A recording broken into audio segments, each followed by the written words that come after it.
Pandemia honek erakutsi digu arazo larriak daudenean, arazoietatik atarako gaituena zerbitzu publikoa dela. Zalantzarik gabe, pandemia hau baino gogorragoa den zerbaiti aurre egin beharko diogu etorkizunean.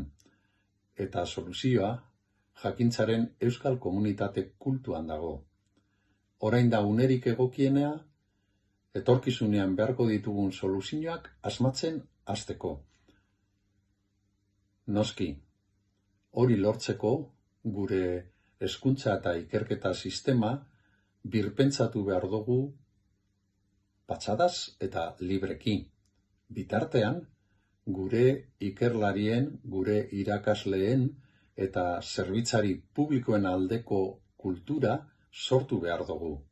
Babes ditzagun, merezi dute eta.